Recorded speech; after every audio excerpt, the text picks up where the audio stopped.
राज की जिंदगी एकदम सीधी सादी थी। सुबह उठो, जल्दी जल्दी ऑफिस के लिए भागो, मेट्रो में भीड़ से जूझो, फिर वही 9 से 6 की नौकरी और रात में थक कर सो जाओ। बस यही उसका रोज का रूटीन था। लाइफ चल तो रही थी, मगर एक चीज थी जो उसके दिल में खालीपन छोड़ रही थी, प्यार। एक रात वो अपने दोस्त की शादी से लौटा। दोस्तों की मस्ती, शादी का शोर शराबा, सब कुछ अच्छा था, मगर अंदर कहीं एक अजीब सा खालीपन था।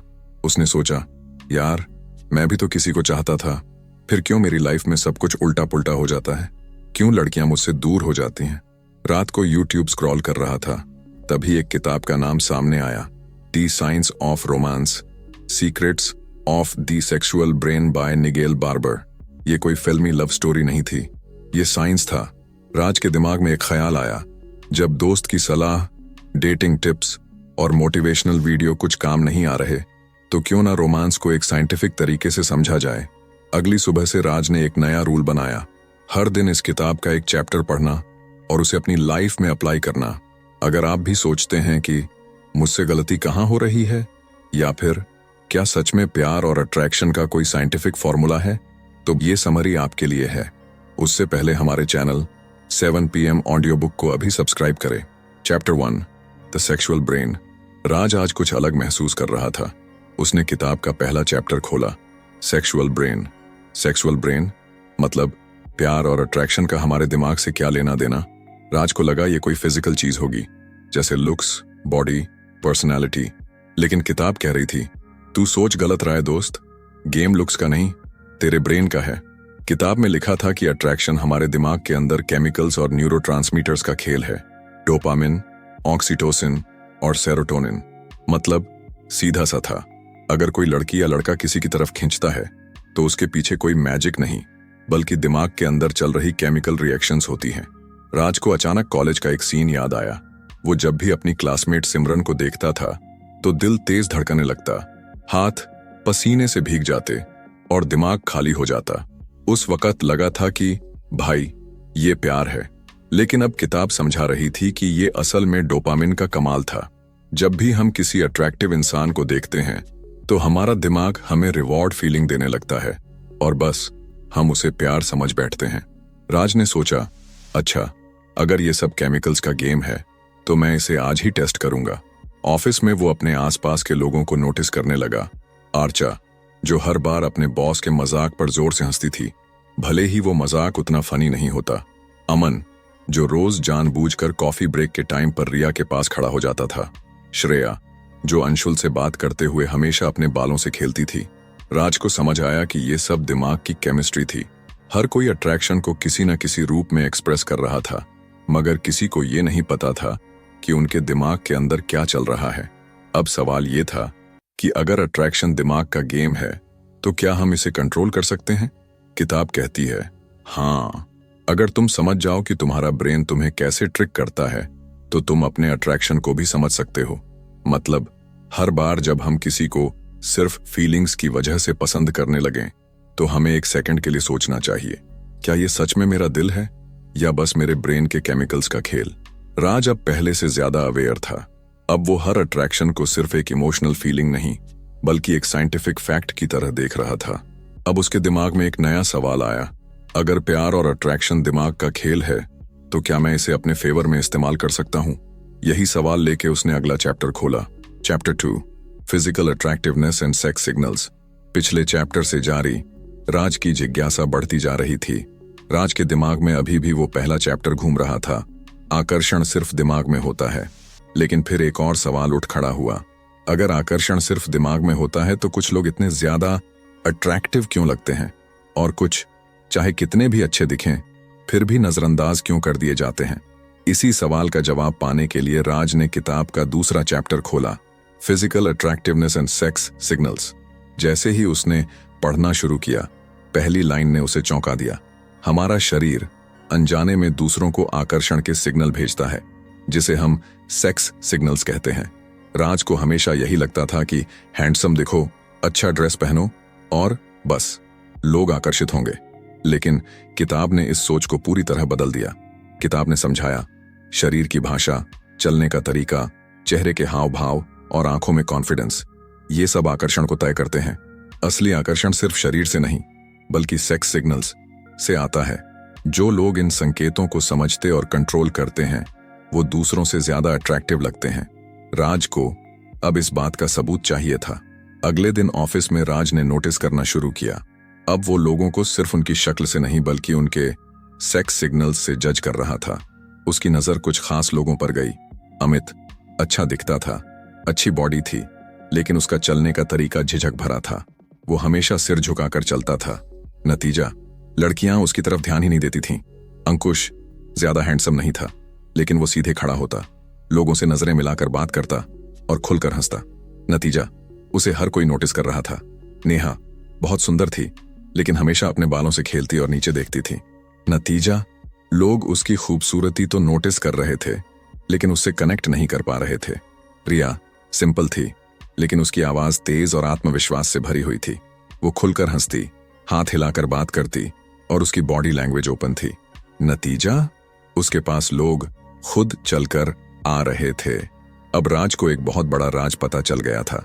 सिर्फ दिखने से कुछ नहीं होता, बल्कि तुम्हारी बॉडी लैंग्वेज और आत्मविश्वास ही तुम्हारी असली पर्सनालिटी बनाते हैं। किताब ने 3 आसान तरीके बताए गए हैं जिससे कोई भी इंसान अपने सेक्स सिग्नल्स को सुधार सकता है। एक पोस्चर, सीधे खड़े हो, झुके नहीं। एक रिसर्च के मुताबिक जो लोग सीधे खड़े होते हैं उनकी तरफ लोग ज्यादा आकर्षित होते हैं। झुके हुए कंधे और झिझक भरी चाल से बचो। 2 आई कांटेक्ट, नजरें मिलाओ, शर्माओ मत। जो लोग आंखों में आंखें डालकर बात करते हैं वो ज्यादा आत्मविश्वासी लगते हैं और लोग उनसे जल्दी कनेक्ट होते हैं। 3 कॉन्फिडेंट स्माइल, हल्की सी मुस्कान। 2 हॉलीवुड एक्टर जॉर्ज क्लूनी की स्माइल को लोग सबसे ज्यादा अट्रैक्टिव मानते हैं। हल्की मुस्कान आत्मविश्वास को दिखाती है और लोगों को आकर्षित करती है। अब राज को समझ आ गया था, अगर मैं अपनी बॉडी लैंग्वेज, आई कांटेक्ट और स्माइलिंग को सुधार लूं तो मेरी पर्सनालिटी खुद ब खुद अट्रैक्टिव हो जाएगी। Chapter 3 the role of voice in attraction. Raj अब जान चुका था कि आकर्षण केवल लुक्स या बॉडी लैंग्वेज पर निर्भर नहीं करता, बल्कि सेक्स सिग्नल्स भी इसमें एक बड़ा रोल निभाते हैं। लेकिन एक चीज अभी भी उसे समझ नहीं आ रही थी। कई बार लोग देखने में सिंपल होते हैं, फिर भी उनकी बात सुनकर लोग उनकी ओर खींचे चले जाते हैं। ऐसा क्यों?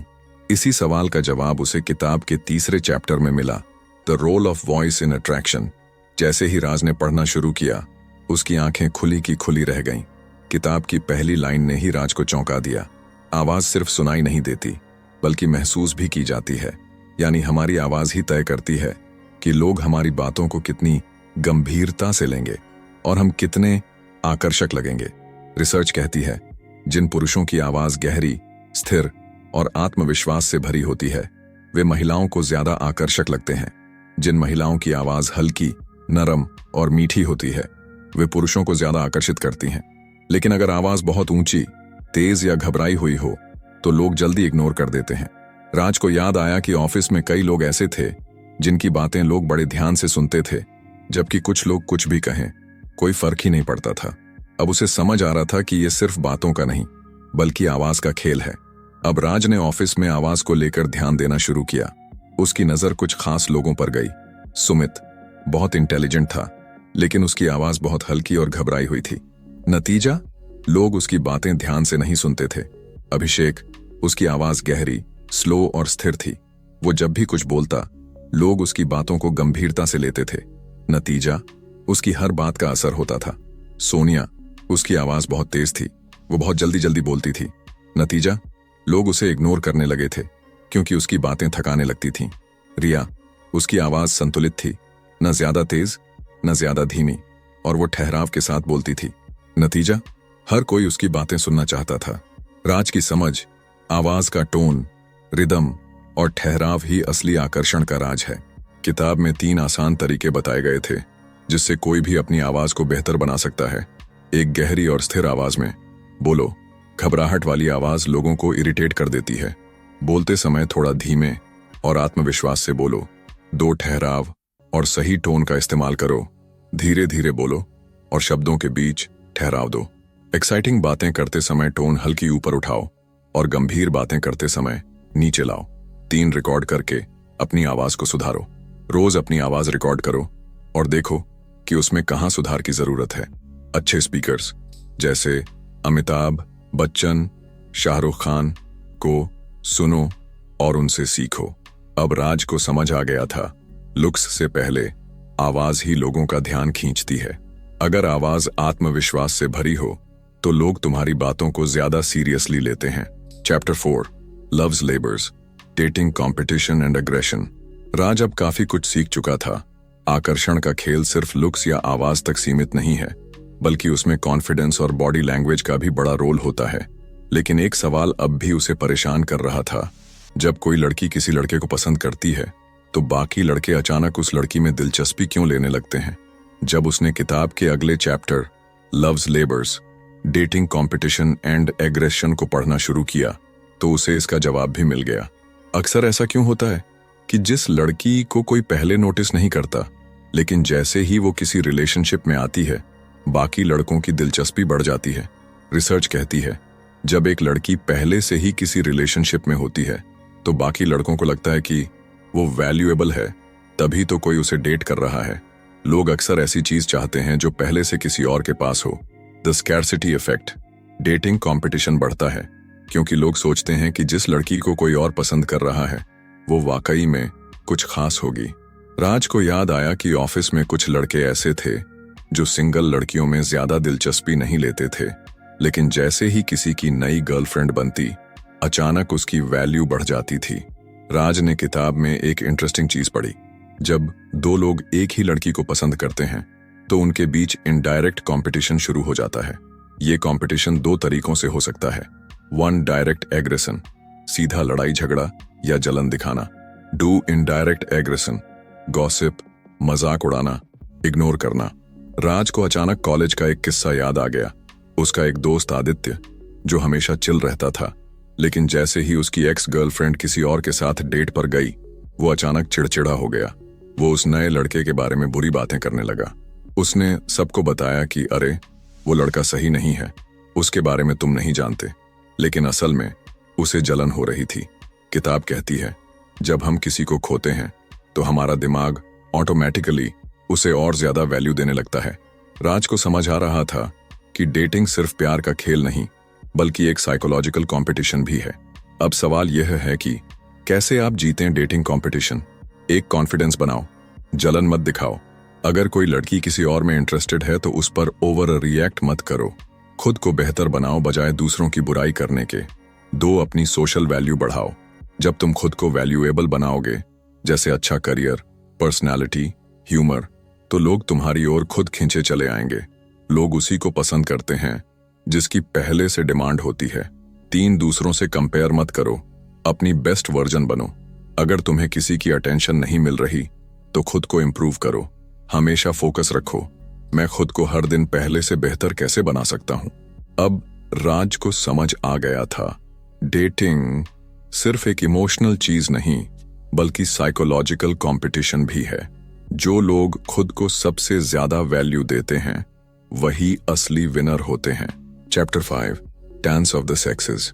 राज अब समझ चुका था कि प्यार सिर्फ इमोशन नहीं बल्कि एक साइकोलॉजिकल गेम है, लेकिन अब उसे एक और सवाल परेशान कर रहा था। क्यों कुछ लोग हमेशा रिलेशनशिप में होते हैं और कुछ हमेशा सिंगल? क्या रिलेशनशिप सिर्फ अट्रैक्शन से बनती है या कुछ और चीज भी जरूरी होती है? किताब के अगले चैप्टर का टाइटल था डांस ऑफ द सेक्सेस और राज ने पढ़ना शुरू किया। उसने पाया कि डेटिंग एक डांस की तरह क्यों होती है, क्योंकि दोनों पार्टनर को एक दूसरे के स्टेप्स समझने पड़ते हैं। अगर कोई बहुत तेजी से आगे बढ़े तो दूसरा पीछे हट सकता है। अगर दोनों तालमेल से चलें तो एक खूबसूरत रिश्ता बनता है। रिसर्च कहती है अगर कोई इंसान बहुत ज्यादा डेस्परेट दिखे तो दूसरा पीछे हट जाता है, लेकिन अगर कोई ज्यादा अवेलेबल ना हो तो सामने वाले का इंटरेस्ट बढ़ जाता है। राज को कॉलेज का वो दोस्त याद आया जो हर लड़की के पीछे भागता था, लेकिन कोई उसे तवज्जो नहीं देती थी। डेटिंग में अक्सर ये सवाल उठता है, लड़का लीड करेगा या लड़की? ऑथर बताते हैं कि रिलेशनशिप में कोई एक हमेशा लीड करता है, लेकिन वो सिर्फ जेंडर पर डिपेंड नहीं करता बल्कि पर्सनैलिटी पर भी। कभी कभी लड़के ज्यादा पहल करते हैं तो कभी लड़कियां, लेकिन जो इंसान रिलेशनशिप में अपनी वैल्यू बनाए रखता है वही लीडर होता है। राज को याद आया कि ऑफिस में एक लड़की थी जो हर किसी को रिजेक्ट कर देती थी। लड़के उसके पीछे भागते थे, लेकिन वो हमेशा एक डांसिंग गेम खेलती थी, कभी करीब आती, कभी दूर चली जाती। किताब ने इसे पुश एंड पुल थ्योरी कहा। जब कोई इंसान हमें पूरी तरह मिल जाता है तो हम उसकी वैल्यू कम समझने लगते हैं, लेकिन जब कोई थोड़ा मिस्ट्री बनाए रखता है तो अट्रैक्शन बना रहता है। 3 पावरफुल टिप्स डेटिंग डांस में मास्टर कैसे बने। 1, हमेशा बैलेंस बनाकर रखो। बहुत ज्यादा नीडी मत बनो, लेकिन बहुत ज्यादा दूर भी मत रहो। अगर सामने वाला थोड़ा दूर जा रहा है तो उसे स्पेस दो। अगर सामने वाला इंटरेस्ट दिखा रहा है तो धीरे धीरे कनेक्शन बनाओ। 2, अपने अंदर मिस्ट्री रखो। हर चीज तुरंत मत बताओ, जिससे सामने वाला एक्साइटेड रहे। कभी कभी प्लानिंग में थोड़ा बदलाव करो ताकि सस्पेंस बना रहे। 3, रिलेशनशिप में खुद को वैल्यूएबल बनाओ। सिर्फ दूसरे को खुश करने पर मत फोकस करो, खुद को भी इंप्रूव करो। एक ऐसी लाइफ बनाओ जो इंटरेस्टिंग हो, जिससे लोग तुम्हारी तरफ खींचे चले आएं। राज ने सीखा, प्यार सिर्फ दिल से नहीं, दिमाग से भी खेला जाता है। डेटिंग एक डांस की तरह होती है, जिसमें सही टाइमिंग और बैलेंस जरूरी होता है। जो लोग खुद को वैल्यू देते हैं, उनकी वैल्यू दूसरों की नजर में भी बढ़ जाती है। Chapter 6, cheating hearts of birds and humans. Raj अब प्यार और अट्रैक्शन को एक नए नजरिए से देखने लगा था, लेकिन आज जब उसने किताब का नया चैप्टर खोला तो पहला ही टॉपिक पढ़कर उसका दिल धक धक करने लगा। क्या इंसान वफादार होते हैं या फिर चीटिंग उनके डीएनए में होती है? क्या सच में प्यार में वफादारी बस एक धोखा है? अगर लोग सच में चीटिंग करते हैं तो क्यों? राज के दिल में अजीब सी बेचैनी थी। उसे अपने दोस्त अजय की याद आ गई, जिसकी गर्लफ्रेंड ने उसे धोखा दे दिया था। अजय टूटा हुआ था। वो हर किसी से यही पूछता था, मैंने सब कुछ दिया, फिर भी उसने मुझे धोखा क्यों दिया? राज ने गहरी सांस ली और किताब पढ़ना शुरू किया। रिसर्च कहती है, इंसानों की तरह ही कई पक्षी भी अपने लाइफ पार्टनर के साथ रहते हैं, लेकिन चौंकाने वाली बात यह है कि 70% बर्ड स्पीशीज में पार्टनर एक दूसरे को धोखा देते हैं। मतलब इंसान अकेले नहीं हैं इस खेल में। उदाहरण के लिए, हंस दिखने में बहुत प्यार करने वाले लगते हैं, लेकिन कई बार मादा हंस किसी और नर हंस के साथ छिपकर समय बिताती है। गौरैया और पेंगुइन भी इसी तरह अपने पार्टनर को धोखा देते हैं। साइकोलॉजिस्ट्स मानते हैं कि चीटिंग सिर्फ बेवफाई नहीं होती, बल्कि एक प्राकृतिक व्यवहार है। कई बार दिमाग हमें नया एक्साइटमेंट ढूंढने के लिए मजबूर करता है। कभी ये सिर्फ एडवेंचर होता है, तो कभी ये पावर और कंट्रोल का गेम बन जाता है। क्यों होता है प्यार में धोखा? राज को अब किताब के जवाब चाहिए थे। एक्साइटमेंट और नया रोमांच। जब कोई रिलेशनशिप लंबी हो जाती है तो कुछ लोग बोर हो जाते हैं। उनका दिमाग नया एक्साइटमेंट ढूंढने लगता है और कई बार ये किसी और इंसान में दिखने लगता है। 2, पावर और कंट्रोल का एहसास।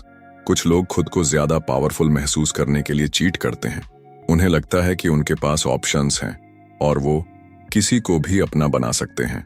3, इमोशनल खालीपन।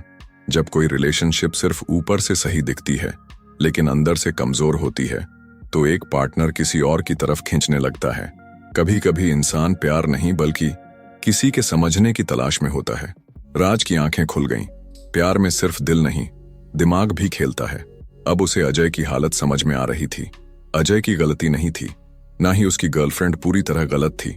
रिसर्च कहती है, हर इंसान में चीटिंग करने की पोटेंशियल होती है, लेकिन जो लोग सच्चे कनेक्शन और कम्युनिकेशन पर ध्यान देते हैं, उनकी रिलेशनशिप ज्यादा मजबूत होती है। राज ने जाना, प्यार सिर्फ आई लव यू नहीं, बल्कि समझदारी और बैलेंस है। वफादारी सिर्फ एक इमोशन नहीं बल्कि एक चॉइस होती है। हर रिलेशनशिप को नएपन की जरूरत होती है, नहीं तो बोरियत आ सकती है। पार्टनर से खुलकर बात करना, एक दूसरे की जरूरतें समझना ही सच्चे प्यार की कुंजी है। Chapter 7, why marriages fail. Raj अब रिलेशनशिप्स को नए नजरिए से देखने लगा था। वो सोच रहा था, अगर चीटिंग इतनी आम है तो क्या वाकई शादी टिक सकती है? क्यों इतनी शादियां टूट रही हैं? क्या शादी का प्यार वक्त के साथ खत्म हो जाता है? उसे अपने ऑफिस के बॉस की याद आई। शादी के 15 साल बाद तलाक ले लिया था। सभी कहते थे, इतना अच्छा कपल था, फिर भी अलग क्यों हो गए? राज के मन में सवालों का तूफान था। उसने किताब खोली और पढ़ना शुरू किया। शादी क्यों फेल होती है? रिसर्च कहती है, आज की दुनिया में 50% से ज्यादा शादियां टूट जाती हैं। भारत में भी तलाक की दर बढ़ रही है, खासकर मेट्रो सिटीज में। कई सेलिब्रिटीज की शादियां भी ज्यादा नहीं टिकती। क्यों? राज को जवाब चाहिए था। किताब में लिखा था, शादी फेल होने के 3 सबसे बड़े कारण हैं। 1, कम्युनिकेशन का टूटना, जब बात करना बंद हो जाता है। शादी में सबसे बड़ी प्रॉब्लम बातचीत की कमी होती है। छोटी छोटी बातें इग्नोर होती जाती हैं और धीरे धीरे रिश्ता ठंडा पड़ने लगता है। बॉलीवुड के फेमस कपल आर्थिक रोशन और सुजैन खान 14 साल की शादी के बाद तलाक हो गया और वजह थी आपसी अनबन और कम्युनिकेशन गैप। रिसर्च कहती है शादीशुदा कपल हर दिन औसतन 35 मिनट ही एक दूसरे से खुलकर बात करते हैं और जैसे जैसे साल बीतते हैं ये बातचीत 15 मिनट से भी कम रह जाती है। जब बात बंद होती है तो प्यार धीरे धीरे खत्म हो जाता है। दो एक्सपेक्टेशन वर्सेस रियलिटी। जब सपने टूटने लगते हैं। शादी के पहले लोग प्यार को फिल्मी दुनिया जैसा सोचते हैं, लेकिन शादी के बाद रियल लाइफ की जिम्मेदारियां आ जाती हैं। पैसा, करियर, बच्चे, घर की जिम्मेदारी। धीरे धीरे रिश्ता रोमांस से ज्यादा एक ड्यूटी बन जाता है। हॉलीवुड के सबसे फेमस कपल्स में से एक ब्रैड पिट और जेनिफर एनिस्टन। दोनों की शादी परफेक्ट लगती थी, लेकिन रियल लाइफ प्रेशर और एक्सपेक्टेशन की वजह से रिश्ता टूट गया। रिसर्च कहती है 90% लोग शादी से पहले एक्सपेक्टेशन बहुत ज्यादा रखते हैं, लेकिन रियलिटी में सिर्फ 30% कपल ही अपनी उम्मीदों को पूरा कर पाते हैं। जब शादी हकीकत बनती है तो कई लोग प्यार महसूस करना बंद कर देते हैं। 3 इंटीमेसी की कमी। जब प्यार सिर्फ साथ रहने तक सिमट जाता है। शादी के शुरुआती सालों में इमोशनल और फिजिकल कनेक्शन बहुत स्ट्रांग होता है, लेकिन जैसे जैसे वक्त बीतता है पार्टनर एक दूसरे को टेकन फॉर ग्रांटेड लेने लगते हैं। रोमांस धीरे धीरे खत्म हो जाता है और रिश्ता सिर्फ एक जिम्मेदारी बनकर रह जाता है। फेमस बिजनेसमैन जेफ बेजोस और मैकेंजी स्कॉट 25 साल की शादी के बाद तलाक हो गया। दोनों का कहना था कि हम अब पति पत्नी से ज्यादा बिजनेस पार्टनर बन गए थे। रिसर्च कहती है शादी के पहले 2 साल तक फिजिकल और इमोशनल कनेक्शन बहुत स्ट्रांग होता है, लेकिन 5 साल बाद कपल्स में इंटीमेसी 60% तक कम हो जाती है। जब रिश्ता एक रूटीन बन जाता है तो प्यार धीरे धीरे खत्म होने लगता है। राज की आंखें खुल गईं। प्यार से ज्यादा जरूरी है समझदारी। अब उसे समझ में आने लगा था कि शादी सिर्फ प्यार से नहीं टिकती, बल्कि समझदारी, मेहनत और बैलेंस से चलती है। पार्टनर से खुलकर बात करना जरूरी है। रियलिटी को एक्सेप्ट करना और प्यार को जिंदा रखना जरूरी है। छोटी छोटी चीजों में खुशी ढूंढना और रिश्ते को हर दिन थोड़ा बेहतर बनाना जरूरी है। राज ने किताब बंद की और सोचा अगर प्यार को जिंदा रखना है तो उसे रोज नए तरीके से जीना पड़ेगा। Chapter 8 learning to love. Raj अब प्यार को एक नए नजरिए से देखने लगा था। वो सोच रहा था अगर शादियां फेल होती हैं तो क्या सच में सच्चा प्यार टिक सकता है? क्या प्यार को बनाए रखना सीखा जा सकता है? क्या रिलेशनशिप को हर दिन बेहतर बनाया जा सकता है? राज ने अपनी कॉफी उठाई, बालकनी में जाकर बैठा और किताब का अगला चैप्टर खोला। प्यार करना एक कला है, इसे सीखा जा सकता है। किताब में लिखा था प्यार सिर्फ एक इमोशन नहीं बल्कि एक स्किल भी है। जैसे हम गाड़ी चलाना, गिटार बजाना या खाना बनाना सीखते हैं, वैसे ही प्यार करना भी सीखा जा सकता है। रिसर्च कहती है दुनिया के सबसे लंबे समय तक टिके रिलेशनशिप्स में एक कॉमन सीक्रेट होता है, सीखने की इच्छा। पार्टनर एक दूसरे को हर दिन थोड़ा और बेहतर समझने की कोशिश करते हैं। राज को इस बात पर यकीन नहीं हुआ, मतलब प्यार सीखना पड़ता है। तभी उसे एक असली कहानी याद आई। अगर परफेक्ट कपल की बात हो तो पॉल न्यूमैन और जॉन वुडवर्ड की लव स्टोरी सबसे पहले आती है। दोनों की शादी 50 साल तक चली, प्यार, सम्मान और दोस्ती से भरी हुई। लेकिन ब्रैड पिट और एंजेलिना जोली, पूरी दुनिया इन्हें हॉलीवुड का सबसे परफेक्ट कपल मानती थी।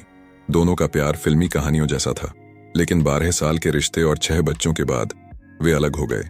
वजह ईगो, प्रायोरिटीज का बदलना और एक दूसरे को समझने की कमी। किताब में लिखा था सिर्फ प्यार करना काफी नहीं, प्यार को हर दिन नया बनाना जरूरी है। राज के दिमाग में अब सवाल नहीं बल्कि जवाब चाहिए थे। उसने पढ़ा प्यार को गहराई से समझने के लिए ये 3 बातें सीखनी पड़ती हैं। 1, प्यार को काम की तरह ट्रीट करो, हर दिन थोड़ा इंप्रूव करो। रिलेशनशिप को ऑटो पायलट मोड पर मत छोड़ो। जिस तरह कोई जिम जाकर बॉडी बनाता है, वैसे ही प्यार को भी रोज थोड़ी मेहनत चाहिए। छोटे छोटे एफर्ट्स ही बड़े प्यार की नींव होते हैं। फेमस साइकोलॉजिस्ट जॉन गॉटमैन ने 700 कपल्स पर 14 साल तक स्टडी की। उन्होंने पाया कि छोटी छोटी चीजें, गुड मॉर्निंग किस, छोटे गिफ्ट्स, पार्टनर की बातें ध्यान से सुनना, शादी को लंबे समय तक मजबूत बनाते हैं। रिसर्च कहती है हर दिन सिर्फ 10 मिनट का क्वालिटी टाइम भी रिलेशनशिप को 80% तक स्ट्रांग बना सकता है। बड़ा प्यार करने की जगह हर दिन छोटे छोटे प्यार के पल बनाओ। 2, अपने ईगो को प्यार के रास्ते में मत आने दो। रिलेशनशिप में सबसे बड़ी प्रॉब्लम ईगो और सेल्फिशनेस होती है। अक्सर लोग सोचते हैं मैं क्यों झुकूं, या पहले वो सॉरी बोले, लेकिन प्यार में ईगो नहीं, समझदारी चलती है। महात्मा गांधी और कस्तूरबा गांधी दोनों के बीच बहुत प्यार था, लेकिन उनके रिश्ते में भी कई बार टकराव हुआ। गांधी जी को अहिंसा का रास्ता पसंद था, लेकिन कस्तूरबा को कई बार गुस्सा आ जाता था। फिर भी उन्होंने एक दूसरे को समझने की कोशिश की और उनका रिश्ता उम्र भर चला। रिसर्च कहती है जिन रिलेशनशिप्स में पार्टनर मैं सही हूं की जगह हम सही हैं सोचते हैं, वो ज्यादा लंबे चलते हैं। प्यार में जीतने के लिए कभी कभी हारना पड़ता है। 3, प्यार को सिर्फ एक फीलिंग मत समझो, ये एक चॉइस है। कई लोग सोचते हैं कि प्यार अपने आप होता है, लेकिन सच्चाई ये है प्यार को बनाए रखना एक एक्टिव चॉइस होती है। हर दिन हम ये चुन सकते हैं कि अपने पार्टनर को और खुश कैसे कर सकते हैं। बिल गेट्स और मेलिंडा गेट्स दोनों ने मिलकर दुनिया के सबसे बड़े चैरिटी प्रोजेक्ट्स शुरू किए। उनके रिश्ते में भी मुश्किलें आईं, लेकिन उन्होंने हर दिन साथ रहने का चुनाव किया। रिसर्च कहती है सक्सेसफुल कपल्स का सीक्रेट यही होता है, वो हर दिन प्यार करने का चुनाव करते हैं। प्यार में सिर्फ दिल नहीं, दिमाग भी लगाओ। राज को प्यार का असली मतलब समझ आ गया। राज ने किताब बंद की और खुद से कहा, अगर मुझे सच्चा प्यार चाहिए तो मुझे भी हर दिन इसे बेहतर बनाने के लिए कुछ करना पड़ेगा। हर दिन छोटी छोटी चीजें करना, अपने ईगो को कंट्रोल करना, प्यार को सिर्फ फीलिंग नहीं बल्कि चॉइस बनाना। अब राज का प्यार सिर्फ एक इमोशन नहीं था, बल्कि एक सीखने लायक आर्ट बन चुका था। चैप्टर 9, सेक्स और वर्क। राज अब अपने रिश्तों को पहले से ज्यादा समझदारी से देखने लगा था। उसने ये सीख लिया था कि प्यार सिर्फ एक इमोशन नहीं बल्कि एक चॉइस है। लेकिन अब एक नया सवाल उसके दिमाग में घूम रहा था, क्या प्यार और करियर का कोई कनेक्शन होता है? क्या हमारा प्रोफेशन हमारी रिलेशनशिप को प्रभावित करता है? क्या कामयाबी और सेक्स ड्राइव का आपस में कोई रिश्ता है? राज ने किताब खोली और चैप्टर 9 पढ़ना शुरू किया। राज को पता चला कि हमारे काम करने का तरीका हमारी सेक्स लाइफ और रिलेशनशिप पर सीधा असर डालता है। रिसर्च कहती है जो लोग पावरफुल जॉब्स में होते हैं, CEO, leader, business owner, artist, उनकी सेक्स ड्राइव ज्यादा स्ट्रांग होती है। हाई स्टेटस मर्दों में टेस्टोस्टेरोन लेवल ज्यादा होता है, जिससे उनका कॉन्फिडेंस और आकर्षण बढ़ जाता है। कामयाब औरतों में भी डोपामाइन लेवल ज्यादा होता है, जिससे उनकी डिसीजन मेकिंग और रिलेशनशिप चॉइसेस पर असर पड़ता है। राज ने अपने दोस्त विक्रम के बारे में सोचा। विक्रम एक टॉप लेवल मैनेजर था। पैसे की कोई कमी नहीं, लेकिन रिलेशनशिप की प्रॉब्लम हमेशा रहती थी। क्या करियर और पर्सनल लाइफ में बैलेंस लाना इतना मुश्किल होता है? राज को इसका जवाब किताब में मिला, पावर, सेक्स और रिलेशनशिप का खेल। किताब में लिखा था जो लोग करियर में ज्यादा पावरफुल होते हैं उनके रिश्ते ज्यादा चुनौती भरे होते हैं। एक कामयाब इंसान को अट्रैक्टिव समझा जाता है, लेकिन वही पावर कई बार रिलेशनशिप को तोड़ भी सकती है। अमेरिका के पूर्व राष्ट्रपति बिल क्लिंटन, उनके पास दुनिया की सबसे ताकतवर पोजीशन थी, लेकिन फिर भी मोनिका लेविंस्की स्कैंडल ने उनकी शादी को हिला दिया। फेमस बॉलीवुड स्टार ऋतिक रोशन अपने करियर के पीक पर थे, लेकिन उनकी शादी फेल हो गई। ज्यादा पावर और स्टेटस कई बार रिलेशनशिप में प्रॉब्लम भी ला सकता है। क्यों करियर और रिलेशनशिप में बैलेंस लाना मुश्किल होता है? राज ने किताब में पढ़ा कि कामयाब लोग इन 3 वजहों से रिलेशनशिप में परेशान रहते हैं। 1, एक्स्ट्रा ऑप्शंस। पावर बढ़ने के साथ टेम्पटेशन भी बढ़ती है। जो इंसान ज्यादा अट्रैक्टिव और सक्सेसफुल होता है, उसके पास ज्यादा चॉइसेस होती हैं। कई बार लोग अपने पार्टनर से इमोशनली कनेक्टेड होते हैं, लेकिन फिर भी किसी और की तरफ अट्रैक्ट हो जाते हैं। हॉलीवुड के लेजेंडरी एक्टर अर्नल्ड श्वार्ज़नेगर, उनकी शादी 25 साल तक चली, लेकिन एक अफेयर ने सब खत्म कर दिया। कामयाबी के साथ वफादारी का टेस्ट भी आता है। 2, करियर और पर्सनल लाइफ का संघर्ष। टाइम की कमी। सक्सेसफुल लोगों का करियर उनकी पहचान बन जाता है। रिलेशनशिप के लिए टाइम नहीं निकालते तो दूरी बढ़ने लगती है। स्टीव जॉब्स टेक्नोलॉजी की दुनिया में क्रांति लाए, लेकिन उनका परिवार और पर्सनल लाइफ मुश्किलों से भरी थी। अगर करियर की जंग जीतनी है तो रिश्तों की लड़ाई भी लड़नी पड़ेगी। 3, पावर और कंट्रोल की लड़ाई। कौन किस पर हावी होगा? जब दोनों पार्टनर करियर में कामयाब होते हैं तो कई बार कंट्रोल की जंग शुरू हो जाती है। मैं ज्यादा कमाता हूं इसलिए मेरी बात मानी जाएगी। इस सोच से रिश्ते में कड़वाहट आने लगती है। फेमस सिंगर शकीरा और जेरार्ड पिके दोनों सुपरस्टार थे, लेकिन कंट्रोल और ईगो की वजह से रिश्ता टूट गया।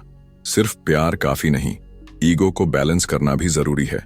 तो क्या राज को प्यार और करियर में बैलेंस लाना आ गया?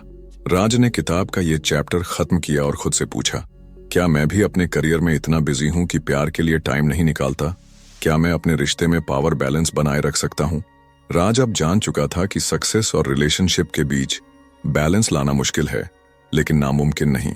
अगर आपको प्यार को बचाना है तो करियर और रिश्तों के बीच बैलेंस बनाना सीखना होगा। सक्सेस बढ़ने के साथ रिश्तों को मजबूत करने के लिए जानबूझकर टाइम निकालो। पावर और कंट्रोल की लड़ाई में प्यार को बीच में मत आने दो। अपनी अट्रैक्शन को समझो, लेकिन कमिटमेंट से पीछे मत हटो। राज ने किताब बंद की और एक डीप सांस ली। उसने फैसला कर लिया कि अब से वो अपने रिश्ते को भी उतनी ही तवज्जो देगा जितनी अपने करियर को देता है। Chapter 10, marriage market and single parenthood. Raj अब समझ चुका था कि प्यार और करियर के बीच बैलेंस बनाना आसान नहीं है, लेकिन एक और बड़ा सवाल उसके सामने खड़ा था। शादी आखिर होती किसके लिए है? क्या ये प्यार के लिए होती है या सिर्फ एक डील है? और अगर शादी ना हो तो क्या सिंगल पेरेंट्स अपने बच्चों को अच्छी परवरिश दे सकते हैं? राज ने किताब के अगले चैप्टर की तरफ बढ़ते हुए पढ़ना शुरू किया। शादी अब प्यार नहीं, एक मार्केट बन चुकी है। राज को पता चला कि आज की दुनिया में शादी का मतलब सिर्फ प्यार नहीं रहा, बल्कि ये अब एक मार्केट बन चुका है। रिसर्च कहती है शादी अब इकोनॉमिक और सोशल स्टेटस से ज्यादा जुड़ चुकी है। हाई वैल्यू मर्द और हाई स्टेटस औरतों के लिए शादी का बाजार अलग होता है। जिनकी इनकम ज्यादा होती है उनके शादीशुदा रिश्ते लंबे चलते हैं। जो लोग कम पढ़े लिखे या आर्थिक रूप से कमजोर होते हैं उनकी शादी टूटने के चांस ज्यादा होते हैं।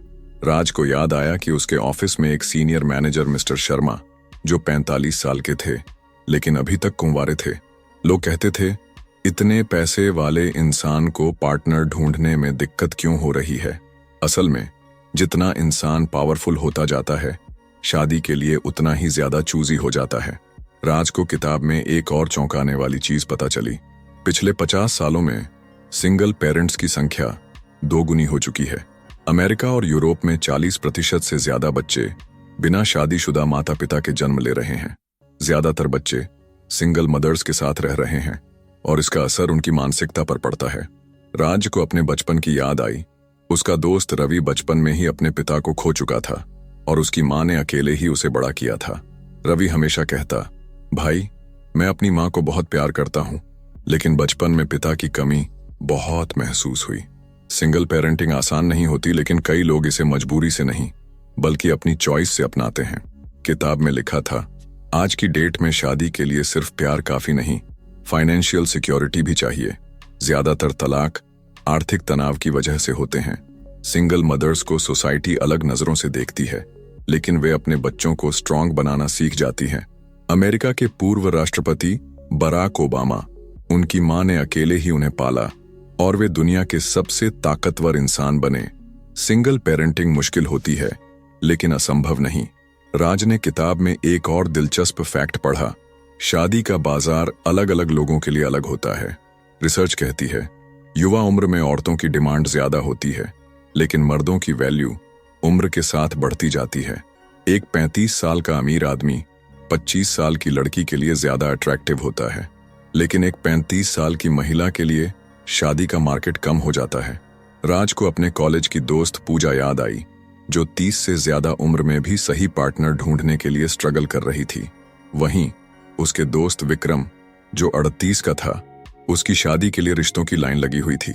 शादी का बाजार कई बार पुरुषों के लिए फेवर में होता है, लेकिन महिलाओं के लिए चुनौतियां ज्यादा होती हैं। तो क्या राज को शादी को लेकर नया नजरिया मिला? राज ने किताब का ये चैप्टर पढ़कर सोचा, क्या सच में शादी सिर्फ प्यार के लिए होती है? क्या शादी एक इकोनॉमिक और सोशल डील बन चुकी है? क्या सिंगल पेरेंट्स भी अपने बच्चों को उतना ही प्यार दे सकते हैं जितना एक कंप्लीट फैमिली? राज ने जाना कि शादी और रिलेशनशिप अब पहले जैसे नहीं रहे। अब शादी में सिर्फ प्यार नहीं, पैसा, स्टेटस, एज और सोशल इमेज भी मायने रखती है। अगर शादी करनी है तो सिर्फ प्यार पर मत जियो। अपने करियर, स्टेटस और फ्यूचर पर भी ध्यान दो। राज की 3 सबसे बड़ी सीख। 1, शादी सिर्फ प्यार नहीं, इकोनॉमिक और सोशल स्टेटस से भी जुड़ी होती है। 2, सिंगल पेरेंटिंग मुश्किल होती है लेकिन असंभव नहीं। 3, शादी का बाजार पुरुषों और महिलाओं के लिए अलग अलग नियम बनाता है। इसे समझना जरूरी है। राज ने किताब बंद की और एक डीप सांस ली। अब उसे समझ आ गया कि शादी और पेरेंटिंग का खेल आसान नहीं, लेकिन समझदारी से खेला जाए तो मुश्किल भी नहीं। चैप्टर 11, फैशन ट्रेंड्स और मैरिज, एनोरेक्सिया, बियर्ड्स और स्कर्ट लेंथ। राज की सोच अब पूरी तरह बदल चुकी थी। अब वह समझ गया था कि शादी सिर्फ प्यार से नहीं बल्कि सोशल स्टेटस, पैसा और सही टाइमिंग से भी जुड़ी होती है। लेकिन एक और सवाल उसके दिमाग में घूम रहा था। आखिर लड़के लड़कियों के लिए अट्रैक्शन का पैमाना इतना जल्दी क्यों बदल जाता है? कभी दाढ़ी फैशन में होती है तो कभी क्लीन शेव, कभी 0 फिगर का ट्रेंड होता है तो कभी कर्वी फिगर का। क्या ये सच में लोगों की चॉइस होती है या फिर सोसाइटी हमें तय करवाती है कि हमें किसे पसंद करना चाहिए? राज ने किताब का नया चैप्टर खोला और पढ़ना शुरू किया। फैशन और अट्रैक्शन का साइकोलॉजी से कनेक्शन। रिसर्च कहती है हम जिसे अट्रैक्टिव समझते हैं वो हमारी पर्सनल चॉइस नहीं बल्कि सोसाइटी का बनाया हुआ ट्रेंड होता है। आज जो फीचर अट्रैक्टिव लगते हैं 50 साल बाद लोग उन्हीं को बदसूरत भी कह सकते हैं। 1950 में कर्वी औरतें ज्यादा अट्रैक्टिव मानी जाती थीं। 1990 में 0 फिगर का ट्रेंड आया जिससे कई लड़कियों को एनोरेक्सिया, भूख ना लगने की बीमारी हो गई। आज कर्वी फिगर फिर से ट्रेंड में है। काइली जेनर और किम कार्दाशियन जैसी मॉडल्स इसकी मिसाल हैं। राज को अपनी कॉलेज फ्रेंड सोनाली याद आई। वह हमेशा पतली होने के लिए डाइटिंग करती थी और खुद को आईने में देखकर कहती, काश मैं और पतली होती तो लड़के मुझे ज्यादा पसंद करते। असल में हम फैशन को फॉलो नहीं कर रहे होते बल्कि सोसाइटी के दिमाग में जो फिट बैठा है हम उसे ही सही मान लेते हैं। दाढ़ी का खेल, कभी हाँ कभी ना। रिसर्च कहती है कभी क्लीन शेव लड़के ट्रेंड में होते हैं तो कभी दाढ़ी वाले। ये बदलाव सिर्फ फैशन नहीं बल्कि सोसाइटी के मूड का भी हिस्सा है। 1990 में हीरो क्लीन शेव होते थे। शाहरुख खान, आमिर खान, सलमान खान। 2010 के बाद दाढ़ी वाला लुक ट्रेंड में आया। रणवीर सिंह, शाहिद कपूर, यश। राज को अपने ऑफिस का एक नया इंटर्न याद आया, कबीर। कबीर हमेशा कहता था, भाई दाढ़ी रखने से लड़कियां ज्यादा इंप्रेस होती हैं। लेकिन फिर एक दिन एक लड़की ने कबीर से कह दिया, तुम दाढ़ी के बिना ज्यादा अच्छे लगते हो। और कबीर ने अगले ही दिन शेव कर ली। यानी हमारी अट्रैक्टिवनेस हमारी चॉइस नहीं बल्कि सोसाइटी के ट्रेंड पर निर्भर करती है। स्कर्ट की लंबाई और सोसाइटी का माइंड सेट। रिसर्च में एक दिलचस्प बात पता चली। स्कर्ट की लंबाई औरतों की फ्रीडम को दिखाती है। जब भी समाज में महिलाओं को ज्यादा आजादी मिलती है उनकी ड्रेस छोटी होने लगती है। जब सोसाइटी रूढ़िवादी हो जाती है तो फैशन फिर से कंजर्वेटिव हो जाता है। उदाहरण 1920 स्कर्ट छोटी हुई क्योंकि महिलाएं आजाद होने लगीं। 1950 फिर से लंबी ड्रेस आई क्योंकि सोसाइटी कंजर्वेटिव हो गई। 2000 स्कर्ट फिर छोटी हुई क्योंकि महिलाएं करियर में आगे बढ़ने लगीं। राज को अपनी कजिन रिया की बातें याद आईं। एक बार वह शॉर्ट ड्रेस पहनकर बाहर जा रही थी। तब उसकी मां ने कहा, इतने छोटे कपड़े क्यों पहन रही हो? लेकिन रिया ने जवाब दिया, मम्मी आप भी तो 90 के दशक में बेल बॉटम पहनती थीं। तब वो फैशन था, अब ये है। यानी फैशन ट्रेंड समाज के माइंडसेट को भी दर्शाते हैं। राज को एक बड़ा रियलाइजेशन हुआ, हम जिसे अट्रैक्टिव समझते हैं वो असल में हमारी पर्सनल चॉइस नहीं बल्कि सोसाइटी का माइंड गेम होता है। अगर आज 0 फिगर ट्रेंड में है तो कल कर्वी फिगर आ सकता है। अगर आज दाढ़ी कूल लगती है तो कल क्लीन शेव पसंद आ सकता है। फैशन ट्रेंड सिर्फ कपड़ों तक सीमित नहीं, ये हमारे रिश्तों और शादी को भी प्रभावित करता है। हमें खुद को इस झूठे ट्रेंड में नहीं फंसाना चाहिए बल्कि अपनी असली पहचान और पसंद को समझना चाहिए। फैशन ट्रेंड बदलते रहते हैं, खुद को हमेशा ट्रेंड के हिसाब से मत बदलो। अट्रैक्शन पर्सनल नहीं बल्कि सोसाइटी का माइंड गेम होता है। शादी और रिश्ते सिर्फ लुक्स पर नहीं बल्कि असली कनेक्शन पर बनने चाहिए। राज ने किताब का ये चैप्टर खत्म किया और सोचा, क्या मैं भी सोसाइटी के माइंड गेम का हिस्सा बन गया था? उसे अब एहसास हो चुका था कि सच्ची खुशियां तब मिलेंगी जब हम खुद को ट्रेंड के हिसाब से नहीं बल्कि अपने असली आत्मविश्वास के हिसाब से जिएंगे। फैशन ट्रेंड आएंगे और जाएंगे लेकिन सच्चा प्यार और असली रिश्ते फैशन से नहीं हमारे दिल से तय होने चाहिए। लेकिन कहानी अभी बाकी है। Chapter 12 what good is a science of romance. Raj अब तक बहुत कुछ सीख चुका था। उसने जाना कि प्यार सिर्फ दिल की नहीं बल्कि सोसाइटी, साइकोलॉजी और इकोनॉमिक्स की भी गेम होती है। लेकिन एक सवाल अभी भी उसके दिमाग में घूम रहा था, क्या प्यार को साइंस के जरिए समझा और कंट्रोल किया जा सकता है? किताब के आखिरी चैप्टर में उसे इसका जवाब मिलने वाला था। प्यार का साइंस, क्या वाकई यह फॉर्मूला है? रिसर्च कहती है प्यार का एहसास डोपामिन, ऑक्सीटोसिन और सेरोटोनिन जैसे केमिकल्स से जुड़ा होता है। जब हम किसी से प्यार करते हैं तो हमारा दिमाग नशे की तरह रिएक्ट करता है। यही वजह है कि ब्रेकअप के बाद लोग डिप्रेशन में चले जाते हैं, ठीक वैसे ही जैसे किसी नशे के बिना कोई बेचैन हो जाए। रिचर्ड हेनरी नाम के एक वैज्ञानिक ने रिसर्च में पाया कि लोग अपने पहले प्यार को कभी नहीं भूलते क्योंकि वह दिमाग में स्थायी छाप छोड़ जाता है। राज को अपना पहला प्यार याद आ गया, सिमरन। उसकी हल्की हंसी, उसकी बातें, सब कुछ आज भी ताजा था। वह सोचने लगा, क्या ये सिर्फ केमिकल्स थे या फिर कुछ और? प्यार को साइंस से कंट्रोल नहीं किया जा सकता। रिसर्च कहती है प्यार के साइंस को समझकर हम ये जान सकते हैं कि कौन सा रिश्ता चलेगा और कौन नहीं। लेकिन हम प्यार को फॉर्मूला बनाकर कंट्रोल नहीं कर सकते। कई डेटिंग ऐप्स ये दावा करते हैं कि वे परफेक्ट मैच ढूंढ सकते हैं, लेकिन ज्यादातर रिश्ते फिर भी नहीं चलते। क्यों? क्योंकि प्यार सिर्फ कॉमन इंटरेस्ट या पर्सनालिटी टेस्ट से नहीं बल्कि इमोशनल कनेक्शन से बनता है। राज को याद आया जब वह डेटिंग ऐप्स ट्राई कर रहा था, लेकिन उसे कभी वैसा इमोशनल कनेक्शन महसूस नहीं हुआ जैसा सिमरन के साथ होता था। मतलब प्यार को पूरी तरह से साइंस से नहीं समझा जा सकता। राज ने किताब का आखिरी पेज पढ़ा जिसमें लिखा था, प्यार को ना तो पूरा साइंस समझ सकता है ना ही पूरी तरह से दिल। असल प्यार वह होता है जिसमें समझदारी, रिस्पेक्ट और इमोशनल कनेक्शन हो। राज को अब समझ आ गया था, सच्चा प्यार कोई मैथ का फॉर्मूला नहीं है जिसे हल किया जा सके। यह एक म्यूजिक की तरह है जिसे सिर्फ महसूस किया जा सकता है। जो रिश्ता प्यार और इज्जत पर टिका होता है वही लंबे समय तक चलता है। राज की जिंदगी का नया चैप्टर। राज ने किताब बंद कर दी। अब वह बदल चुका था। वह अब डेटिंग, शादी और प्यार को साइंस के हिसाब से नहीं बल्कि दिल से देखने लगा था। मैं अब किसी ट्रेंड या सोसाइटी की एक्सपेक्टेशन के हिसाब से अपना प्यार नहीं चुनूंगा।